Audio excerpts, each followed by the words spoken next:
तो फ्रेंड्स जी क्लासेस में आपका स्वागत है। आज हम आपको चार्ल्स लैम्ब के शॉर्ट आंसर के बारे में बताएंगे। Question first, right a note on life of Charles Lamb. Answer, Charles Lamb was born on 10th February 1775 in London. His father was John Lamb, was a clerk, and his mother Elizabeth Field was a housekeeper in Hertfordshire. Lamb's education began under the care of Mr. William Bird. In his childhood, Lamb was timid and nervous. On account of his ordinary academic achievements and infirmity of speech, he could not pursue his studies further. In 1792, he was appointed to a clerkship in the India Office of East India Company. Misfortunes always surprised him. In September 1796, his insane sister stabbed her mother to death and also wounded her father with a knife. Lamb remained bachelor all his life for the sake of his sister, whom he did not like to keep in asylum. In such bitter circumstances, he studied Elizabethan dramatists. He also came in touch with the leading literary personalities like Wordsworth, Southey, Dyer's Coleridge, and many others. He wrote a tragedy, John Woodville. He also tried his land poetry, essay writing, and criticism as well. His famous poetical works are Old Familiar Faces, Prince Doris on an infant dying as soon as born, and She is Going. Lamb's essays appeared under the pen name of Elia. His dramatic works are John Woodville, Mr. H. or Beware a Bad Name, The Pawnbroker's Daughter, The Wife's Trial, or The Introducing Widow. There are several other works also. He died in December 1834. Next question, write a note on origin of essays of Elia. Answer, Lamb's essays began to appear in the London magazine under the name of Elia. The pseudonym Elia was borrowed by him from an Italian clerk in the South Sea house named Elia. Later, the essays were collected and appeared in a book. The very few essays of Lamb that appeared in London magazine unanimously raised its reputation. The essays as they appeared were quoted and even transplanted into other periodicals. The New Year's Eve, for instance, became instantly a special offering of the Morning Chronicle to its readers.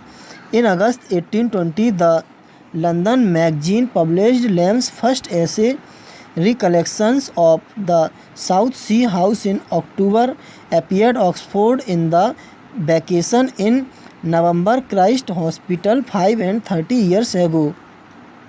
And in December, The Two Races of Men. Really, Lamb was in a way pioneer in writing critical essays, as we find in his essays of Elia.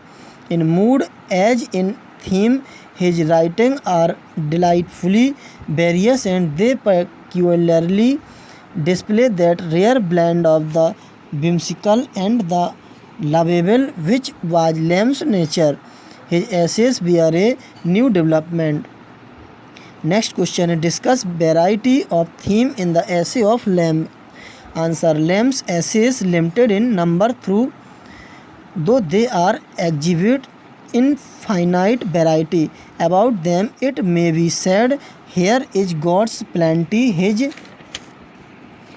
essays embody as many themes as he liked, from personal to professional, from imaginary to factual, from pathetic to humorous. His essays satisfy the appetite of every taste.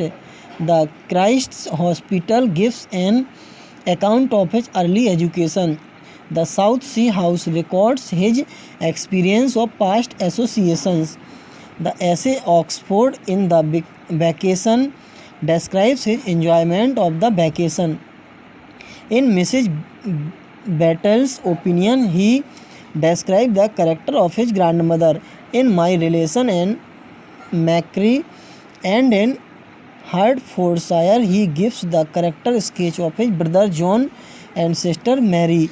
In The Old Benchers of the Inner Temple, he cherishes his memory of old friends of his father.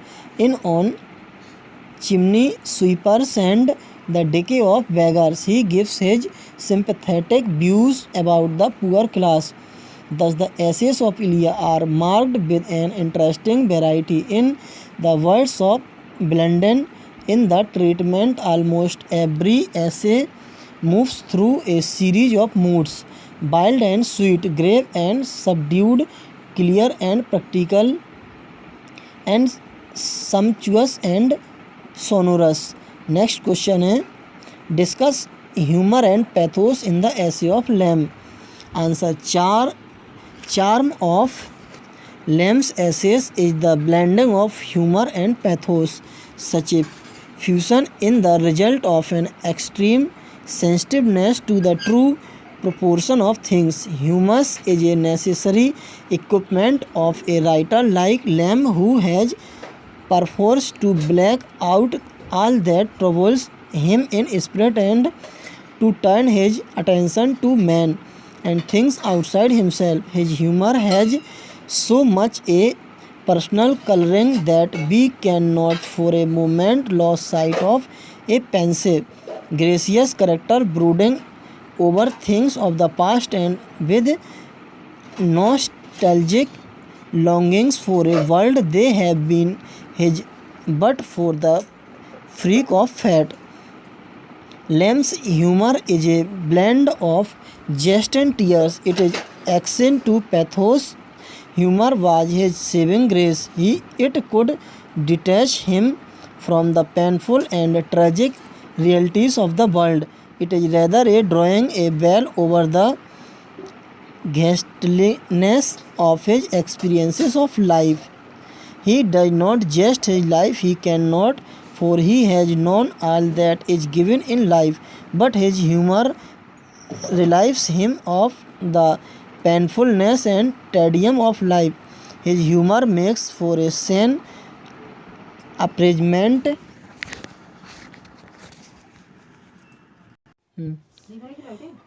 of life. The tender willfulness with which his humor invests everything is a quietly unique in Lamb. Question 5th. Discuss the autobiographical note in the essay of Lamb. Answer: Lamb reveals much of himself indirectly and incidentally in his essays. Like Montaigne, he is forever speaking of himself. The fictitious figure of Elia is his own shadow, and round it he weaves musings that are very much his own personal reflections and memories. Whenever he takes himself as a subject and touches on any aspect of his experience, he transforms it, and the total absence of self-conscious vanity is unique in the matter of self-revelation. A large portion of Lamb's history is related in his essays. A complete biography might be constructed from them alone. There is a veiled portrait of Lamb in Night Fears and Christ Hospital. Some history of the family is shadowed forth in the old benches of the Inner Temple, and in My Relations we may read of his youth experiences in Macquarie and in Hertfordshire, of his official life in South Sea House, of his long intimacy with Mary in Mrs. Batley's opinions, of his sentimental memories in Dream Children, of his prejudices and temptations in Imperfect Sympathies, and the Confessions of a Drunkard. Question 6. Write a note on poetical quality in the essay of Lamb.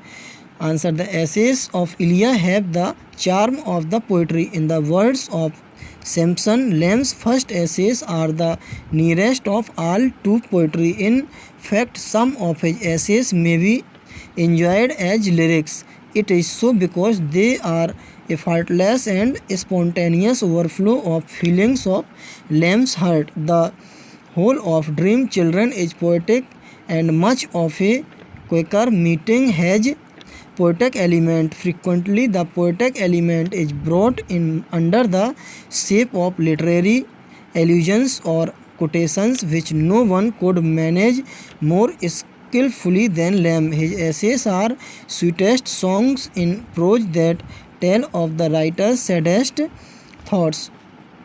There is a romantic melancholy in Dream Children, Rosamond Grey, poor relations, and the old Margate. Light a romantic lyric. Lamb's essays express sincere feelings of the author. Captain Ricketts rightly observes, every essay is in essence a toned poem set in the proper key. Legois also remarks, though he did not write of them in verse, his exquisitely wrought prose, with its rich literary tone, preserves the poetic history of words and enriches them with echoes scarcely less than Dutch Keats' poetry.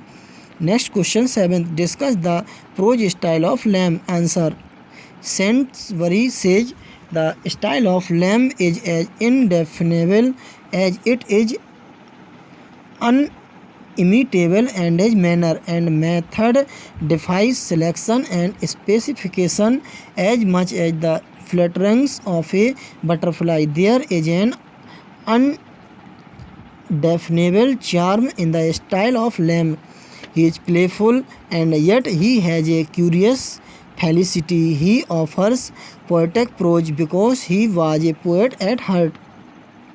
He is to be read as a poet, and his essays to be judged as poems. Lamb's concern was not merely to say something clearly. He sought to evoke a mood or present a paradox in a highly personal way.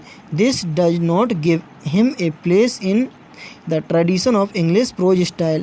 Lamb himself admitted, I cannot write in modern style if I try ever so hard.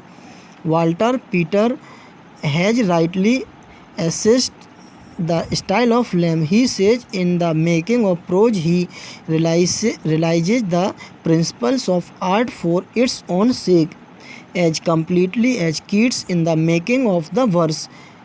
Anger has observed the marked peculiarities of Lamb's style give so unique a coloring to all his essays that one is apt to overlook to what a variety of theme it is found suitable. Thus the essays of Elia have rightly borne for Lamb a title of the prince among the essayists. They are fresh as ever. Lamb hold unique place in the development of the essay.